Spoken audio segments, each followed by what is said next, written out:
Listen up, Dara Khosrowshahi, sound the alarms. All right, this title here, before I jump in there. Uber hopes to hail new era of stability after a wild 10-year ride. A wild 10-year ride. So this is the dude here with the zebra beard, half gray, half black. This guy here, right, runs this company. And this is damage control, because they've been riding roller coaster, this what they call the wild ride, right? But you got to understand, Dara, why do the drivers, the people that make you the money, why does your stock price, the investors, Wall Street, all of these people see you as the wild ride? Because there's no consistency, right? When you continue to play that game, when you steal Uber Eats drivers' tips, Rideshare drivers' tips, right? When you continue your bait and switch campaigns, when you constantly are breaking the law, when you're constantly in shit and trouble, that is how the public or the outside perceives you, as a roller coaster ride. No consistency whatsoever, because there's always a new story in the news every day. It could be a carjacking, could be a stabbing, it could be a lawsuit that was just filed, it could be a lawsuit that you just settled. Wild surprises, one after the other. That is why that is why everybody sees you as the wild ride. Now, when you come out and say, we're hoping for this stability, we're hoping for calmness of the seas, we're hoping that the Titanic doesn't hit another one of those 2,000 icebergs it has already hit, right? It's riddled with holes. My news to you is simple. My answer is so simple. How do you stop the wild ride? Well, A, you stop bullshitting. B, you start playing by the book. C, you start treating people well. D, you start actually managing the company, not making all these crazy, idiotic acquisitions, right? Get back to basics. And it really, really starts with how you treat the people that make you the money. As you start showing integrity, as you start being honest, as you start playing an ethical game, things will smoothen out, right?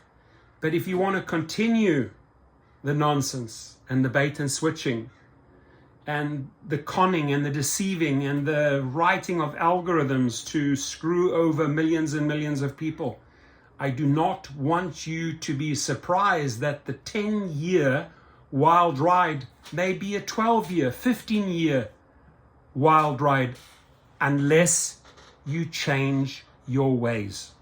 It is so simple. So it has 120 million customers. By the way, these 120 million customers, you've doubled their fees, right? You are exploiting your customers. You are screwing over your customers. That contributes to the wild ride. It contributes to the way you are being perceived.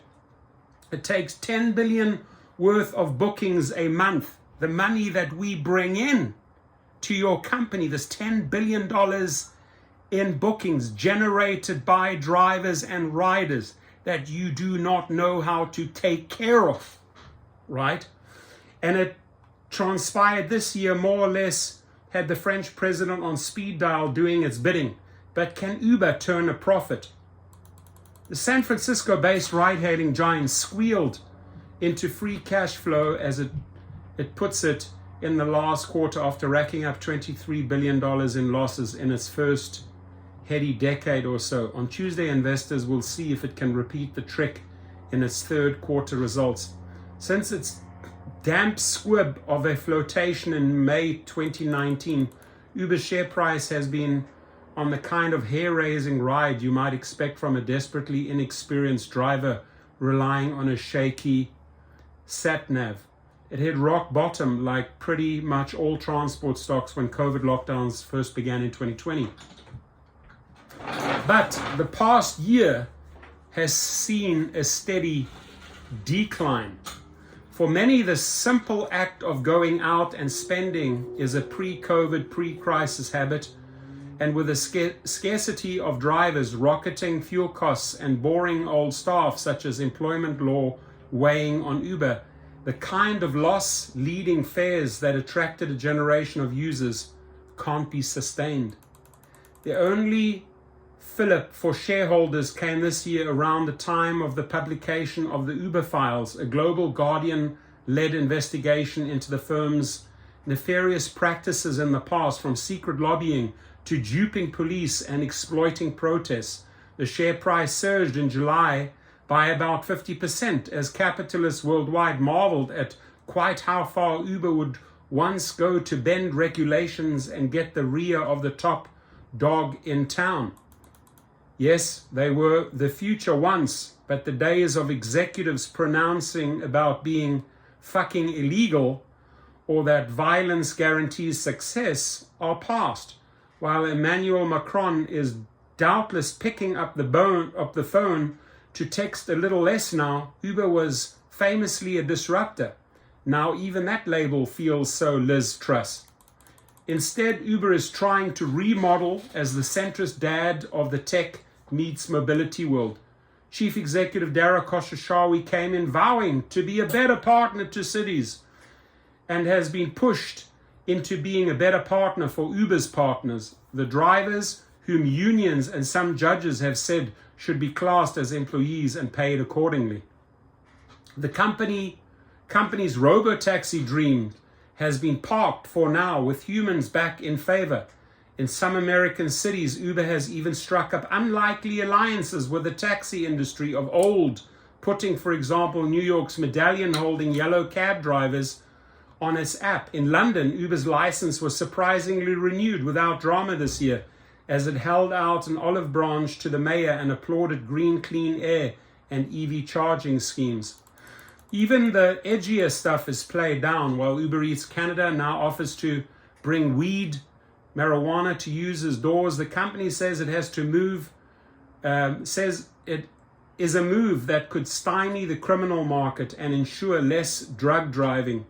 Whatever the product, total revenues from deliveries, work such as Uber Eats now pretty much match those of its rides.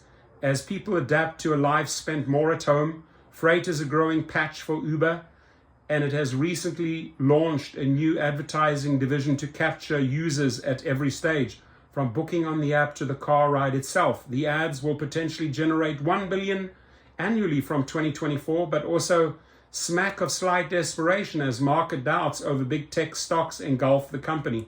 Uber is, of course, not the first global empire built on a dodgy past that leaders would like to airbrush. And it's still valued at $55 billion, which is pretty good going for a cab firm. Quite where the modern regime heads or turns a profit in a post-pandemic era remains uncertain, but decline and fall still look some way off, right? So very, very well written, very blunt, very to the point, as the British people are. Love them for that. And Dara, if you're reading this, it's hard for a leopard to change its spots. I know you're really spotted with your little zebra beard there, but you have to turn a page. You got to do better, dude. You're effing this company up, right? The people want stability. The people want pay. The people want safety. Riders want decent prices. You guys need to start managing the company and wake up.